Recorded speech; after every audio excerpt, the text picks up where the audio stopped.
أعوذ بالله من الشيطان الرجيم. بسم الله الرحمن الرحيم.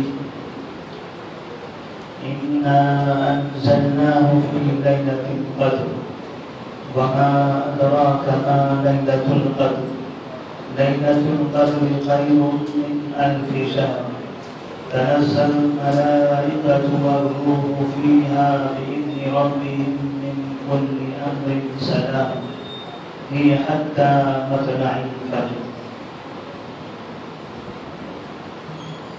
اللہ تبارک و تعالیٰ نے قرآن مجید کے اندر قرآن کے نزول کی رات اور اس کے مہینے کا تذکرہ فرمایا، اور اس رات میں قرآن نازل کیا گیا تھا اس رات کا نام لیلۃ القدر بتایا۔ پھر اللہ تبارک و تعالیٰ نے لیلۃ القدر کی حقیقت اور اس کی فضیلت کی طرف اشارہ کرتے ہوئے فرمایا، وما أدراك ما ليلة القدر ليلة القدر خير من ألف شهر۔ آپ کو کیا پتا ہے کہ لیلۃ القدر کیا ہے؟ لیلۃ القدر 1000 مہینے کی راتوں سے بہتر ہے۔ لیلۃ القدر کی عبادت 1000 مہینوں کی راتوں کی عبادت سے بہتر ہے۔ لیلۃ القدر کو ہم اپنی زبان میں شب قدر کہا کرتے ہیں۔ شب قدر سے متعلق بہت سی روایتیں ہم بار بار سنتے ہیں کہ نبی کریم صلی اللہ علیہ وسلم نے شب قدر کو تلاش کرنے اور اس میں عبادت کرنے کا حکم دیا۔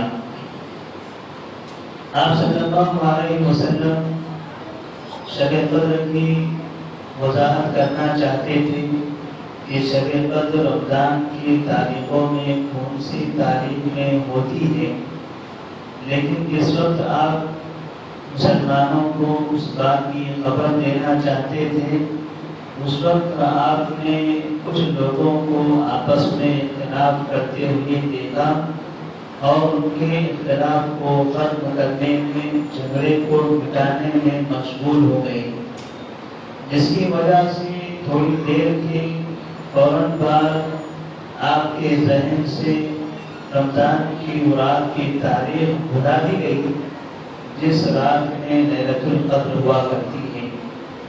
اللہ تبارک و تعالیٰ کی حکمت ہے، اللہ تبارک و تعالیٰ کی بہتر جانتا تھا اس رات کی تعلیم کے بھلانے میں کیا فائدہ ہے، اس لیے کہ کوئی چیز ہمیں یاد ہو اور پھر تھوڑی دیر کسی چیز میں مشغول ہو جائے اور فوراً ہمارے ذہن سے نکل جائے، ایسا کچھ کم ہوتا ہے۔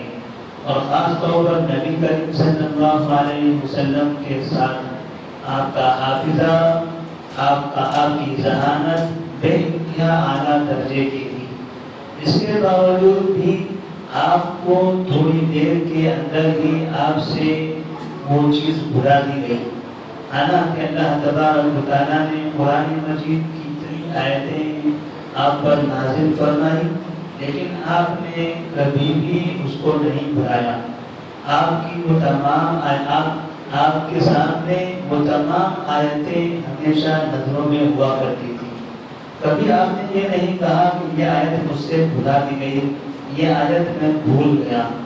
مکمل کا مکمل نازل کردہ قرآن آپ کو یاد تھا، لیکن کیا حکمت ہے کہ تھوڑی دیر آپ دوسرے کام میں مشغول ہو گئے اور ایک ایسی رات کی تاریخ آپ کے ذہن سے نکل گئی جس رات کی عبادت کرنے میں مسلمانوں کو 1000 مہینوں کی راتوں کی عبادت سے زیادہ فائدہ ملتا ہو۔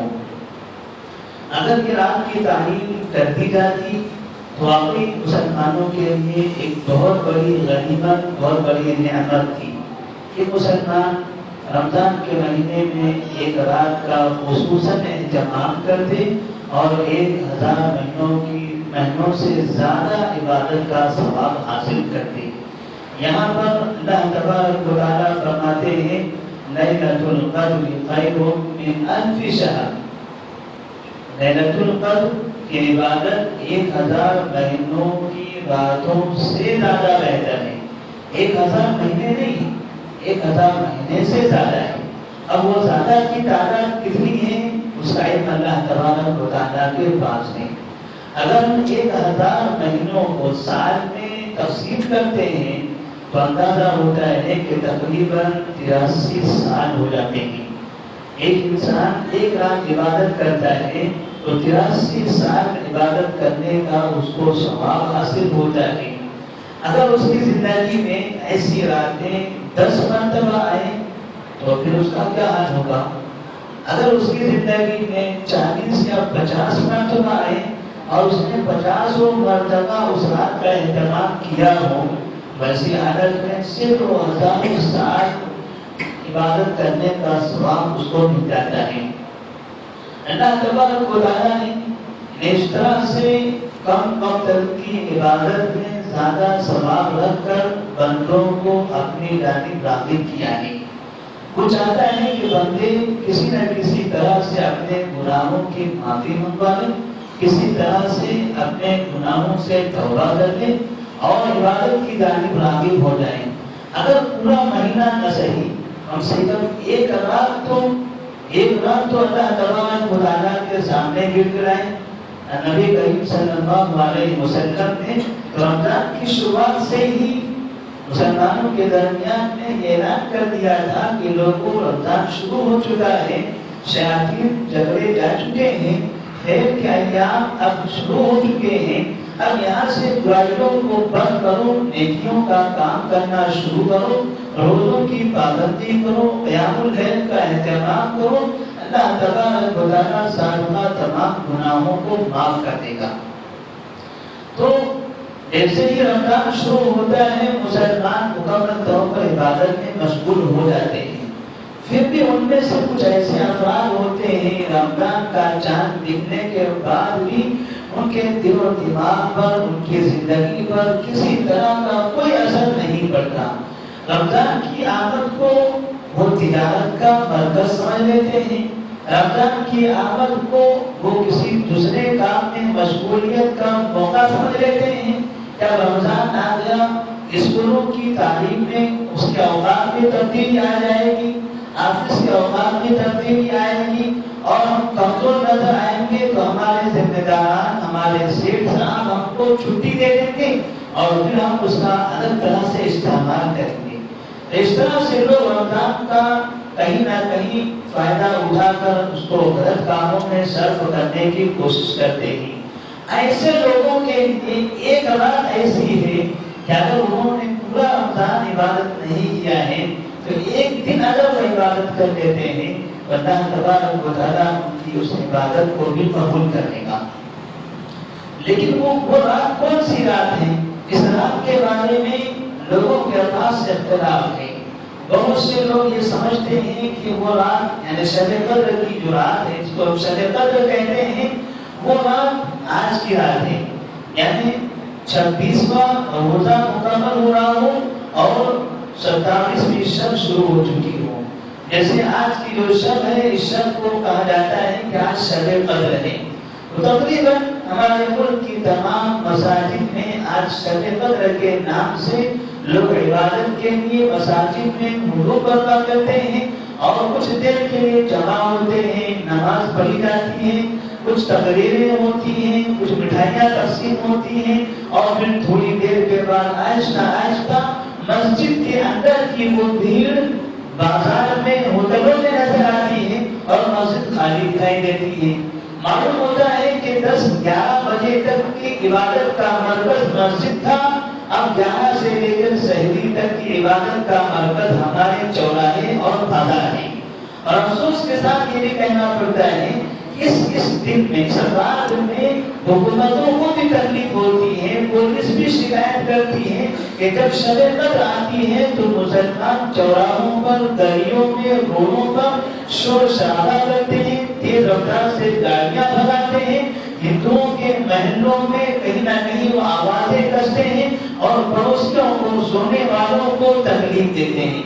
یہ خیر کی رات ہے، مسلمان اس رات میں شر پھیلاتا ہے، مسلمان اس رات میں فساد پھیلاتا ہے، حتیٰ کہ کافروں کو مسلمانوں کو یہ نصیحت کرنی پڑتی ہے، اے مسلمانوں یہ تمہارا مبارک مہینہ ہے، کم سے کم اس مبارک مہینے میں شیاطین بند کر دیے گئے، تو کم سے کم تمہارے اندر کا شیطان اپنے آپ کو بند کر دو، تمہارے پاس سے جو شرارتیں ہیں اس پر تو پابندی لگا دو۔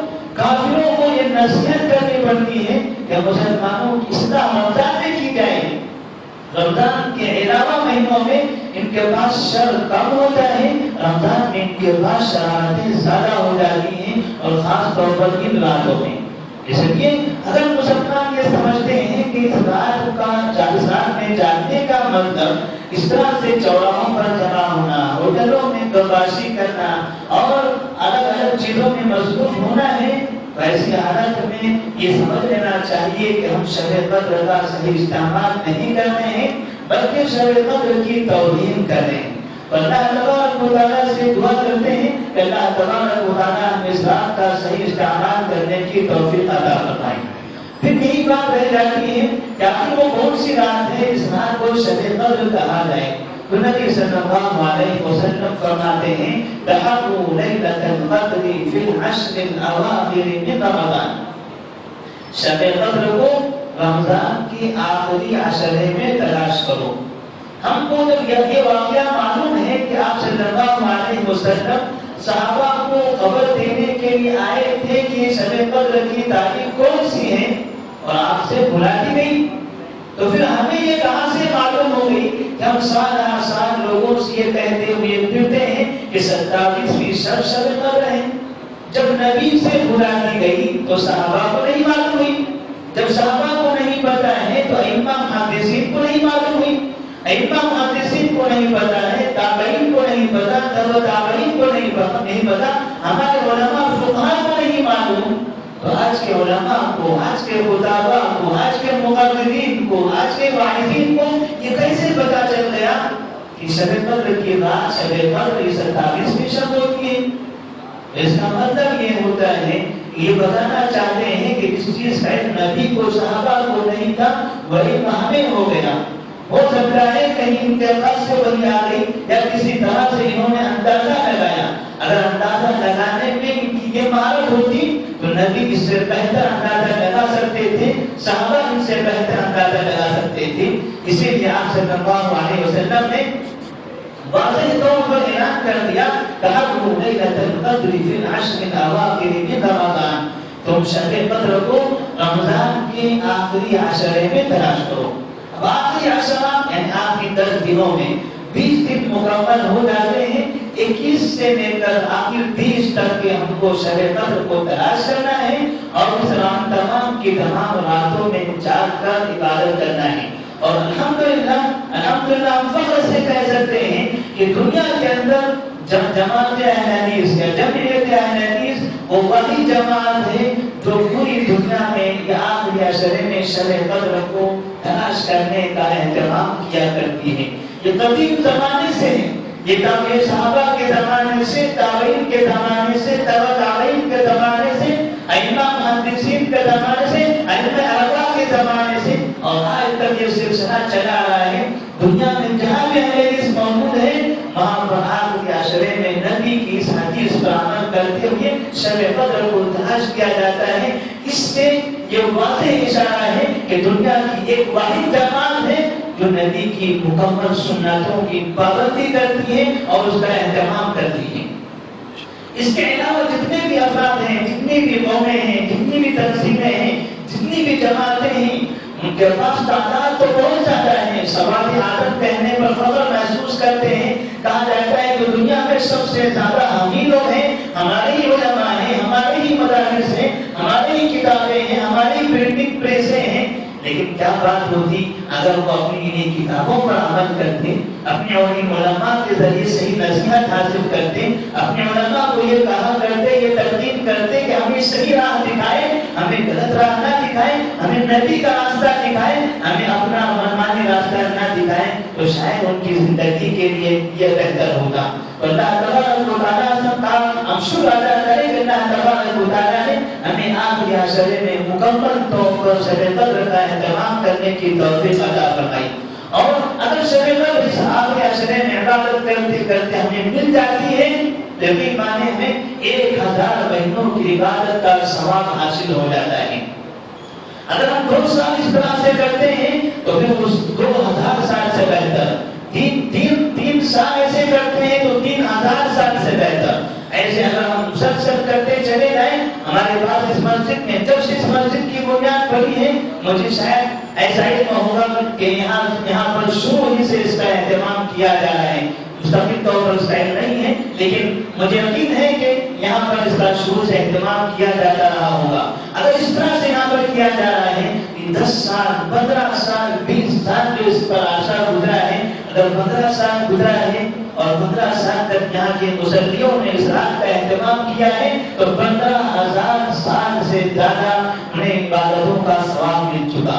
اور ہمیں اللہ سے یقین کرتے ہیں, اللہ سے دعا بھی کرتے ہیں کہ اللہ تبارک و تعالیٰ ہم جس چیز کی امید کرتے ہیں جو ہماری خواہشیں ہیں تاکہ ہم کو عبادت کا ثواب حاصل ہو جائے, اللہ ہماری امیدوں کو پورا کرے اور ہمیں ثواب عطا فرمائے. اللہ تبارک و تعالیٰ سے دعا ہے کہ اللہ تبارک و تعالیٰ ہمیں ہمیشہ شب قدر کو تلاش کرنے کی توفیق دے اور آخری عشرہ مکمل طور پر اپنی عبادتوں میں اپنے آپ کو مشغول کرنے کی توفیق عطا فرمائے. السلام علیکم ورحمۃ اللہ وبرکاتہ.